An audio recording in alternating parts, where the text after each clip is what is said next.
Hello મિત્રો, શેરબજારની વાતોમાં મિત્રો કાલે બજાર જોયું તમે. બજારમાં નિફ્ટી અને સેન્સેક્સમાં માપે વધારો હતો, પરંતુ અમુક કંપનીઓ 12, 13, 6, 7% વધતી હતી.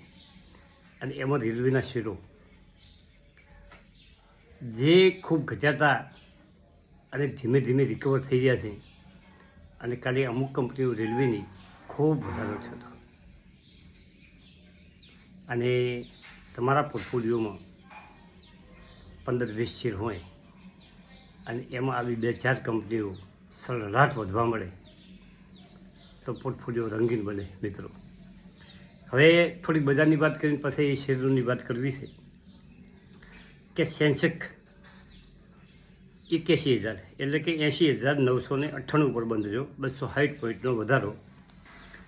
નિફ્ટી 24,720 78 પોઈન્ટનો વધારો. પરંતુ મિડકેપમાં 497 પોઈન્ટ એટલે કે 0.5% વધારો હતો. અને મિડકેપ ઇન્ડેક્સ 57,924 ઉપર બંધ થયો. એનએસસી ઉપરના શેરો 1470 વધતા હતા અને 1,111માં ઘટાડો હતો. હવે આપણે કંપનીઓની વાત કરીએ મિત્રો. એપીએલ એપોલો આ મારો પોર્ટફોલિયોનો છે 2008થી. અને એ વખતે આ બિહાર ટ્યુબ કરીને કંપની હતી અને મારા પાસે 500 શેર હતા. અને એ વખતે મને ચોક્કસ ખ્યાલ નથી, 50 થી 80 વચ્ચે મેં લીધેલા મિત્રો. અને એ કંપનીએ વચ્ચે જે એની ફેસ વેલ્યુ 10 હતી એ સ્પીડ કરીને ફેસ વેલ્યુ 2 કરી, એટલે 1 શેરના 5 થયા અને બોનસ આપ્યું એટલે 1 શેરના 10 થયા, 5,000 શેર થઈ શકે. અને આ company APL Apollo 52 week low 1272 છે, ઘટ્યો તો ખૂબ ઘટ્યો હતો. અને 52 week high all time high કરી બનાવીનો છે 1900 ઉપર. અને હજી બ્રોકરેજ હાઉસનો ટાર્ગેટ 2,050 છે. સરસ વકરા એના પેશ કર્યા છે. અને એ કંપનીનું ખાસ એ હશે કે જ્યારે નાની કંપની હતી એના પછી એને બીજી કંપનીઓ જે મોટી કંપનીઓ હતી એની ખૂબ કંપનીઓ એક્વાયર કરી. આખા દેશની નાની નાની કંપનીઓ જે પડી હતી, જે બંધ હતી, એનો આખો ટોટલ પ્લાન આ કંપનીએ ખરીદી દીધો અને નવેસરથી રીડેવલપ કરી અને કંપની કામ કરતું ચાલુ કર્યું. આખા ભારતમાં કામ કરે, નિકાસ કરે. અને એનું માર્કેટ કેપ 52,574 કરોડ છે. આવી મજબૂત કંપની તમારા પોર્ટફોલિયોમાં 1-2 તો હોવી જોઈએ. બીજી કંપની છે કોચિન શિપયાર્ડ. કોચિન શિપયાર્ડ 2,086 ઉપર ચાલી રહી છે, હમણાં 1200-1300 મળતી. અને મેં ઘણા મિત્રોને ભલામણ કરી કે કોચિન શિપયાર્ડમાં હોલ્ડિંગ વધારો. ઘટાડામાં મેં થોડાક શેર લીધા છે, થોડા લેવાના છે, પરંતુ મસ્ત કંપની છે. અને એનો 52 વીક લો હમણાં 3-4 મહિના પહેલાં જ બનાવ્યો 1,180. અને 52 વીક હાઈ 2,979. એને હાઈ પહોંચી નથી. અને એનું માર્કેટ કેપ છે 54,870. હવે જે કાલે ખૂબ શેરો વધ્યા છે, આ બી મારી પોર્ટફોલિયોની વાત કરી, ખૂબ શેરો વધ્યા છે રેલવેના, એની વાત કરીએ મિત્રો. રેલવે એવું મોટું સેક્ટર છે, આખા દેશમાં ઝાડાની જેમ પથરાયેલું છે. અને એમાં સતત કામ ચાલતું હોય છે. નવા રેલવેના પાટાનું કામ, નવા પુલોનું કામ, નવી લાઇટિંગનું કામ, નવા ડબલનું કામ, નવા કોચનું કામ, નવી રેલવે, આ બધું સતત કામ ચાલતું હોય. અને એમાં ખૂબ કંપનીઓ ઇન્વોલ્વ છે રેલવેમાં. અને પેટા કંપનીઓ પણ ઘણી એમાં કામ કરતી હોય છે. હવે ટીટાગઢ રેલ વેગન અને જ્યુપિટર રેલ વેગનનો આપણે અલગ વિડીયોમાં વાત કરીશું. પણ અત્યારે બાકીના શેરો છે આરબીએનએલ 429 ઉપર કાલે 100% વધ્યો મિત્રો.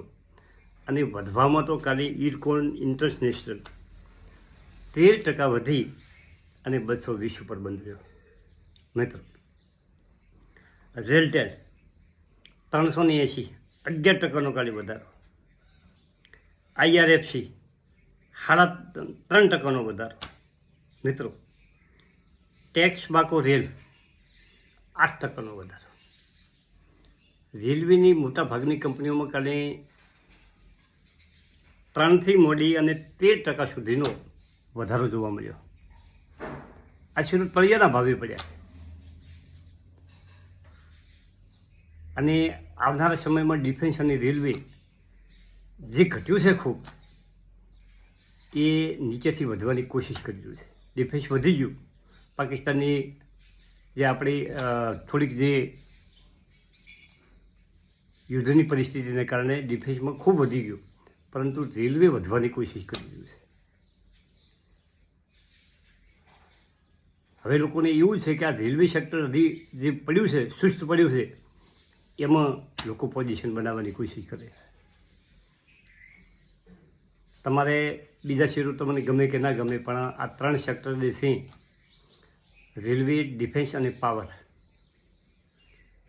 આ ઓની अच्छी 2 કંપનીઓ કે 2-3 કંપનીઓ તમારા પોર્ટફોલિયોમાં હોવી જોઈએ, સારી કંપનીઓ. અને મિત્રો ખાસ વિનંતી એ કે મજબૂત કંપનીઓ પસંદ કરજો. તમને એ ટૂંકા ગાળે તમને એમાં રિઝલ્ટ નહીં દેખાય, પણ લાંબે ગાળે એમાં રિઝલ્ટ દેખાય છે. EPL એપોલો છે, રિલાયન્સ છે, હવે તો ખૂબ કંપનીઓ, મજબૂત કંપનીઓ છે. કોચિન શિપયાર્ડ છે, મદદ.comને ખૂબ ઓર્ડરો મળી ગયા છે સરકાર તરફથી. એ પણ કાયમ વધવાવાળો છે. હવે આવી કંપનીઓ તમે પોર્ટફોલિયોમાં રાખો અને સમય આલો તો 100% પૈસા બને. કંપનીનું સેક્ટર જોવું પડે કે ભાઈ કયા સેક્ટરમાં કામ કરે છે. જો સારું સેક્ટર હોય તો કંપનીને સતત ઓર્ડર મળતા રહે. અને સરકારી શેરોનો આપણે એક અલગ વિડીયો બનાવીશું. ગવર્મેન્ટ કંપનીઓ 12 મહિના પહેલાં ખૂબ ફોક્સમાં હતી. પછી આમાં ખાસ વાત એ જે ખૂબ વધે છે એ ખૂબ ઘટે, અને ઘટ્યા પછી વળી પાછો સરસર દોડે. આ બધું રહેવાનું, પણ આપણે સ્થિર રહેવાનું. લઈ અને પોર્ટફોલિયોમાં તમે રાખશો તો તમને 100% બેનિફિટ મળી શકે છે. EPL એપોલોએ 1900 રૂપિયાનો હાઈ બનાવ્યો. કાલે એક જ દિવસમાં 80 રૂપિયાનો વધારો થયો. મિત્રો મારા જે પોર્ટફોલિયોમાં એન્જલ વનનું ખાતું અને બીજું એક ખાતું છે જૂનું ખાતું, એ 2 ખાતામાંથીને 40 કંપનીઓ છે. કોઈના વધતા ઓછા છે, લીધા જ અને પડ્યા જાય. આ બધું હેડ્યું છે. એમાં ખાલી 20 કંપનીઓમાં વધારો હતો. સરસ પોર્ટફોલિયો ચાલી ગયો છે એવું તારે લાગે એવું છે. ઘટાડો થતો ત્યારે ખૂબ ઘટતો હતો. થેન્ક યુ, આભાર.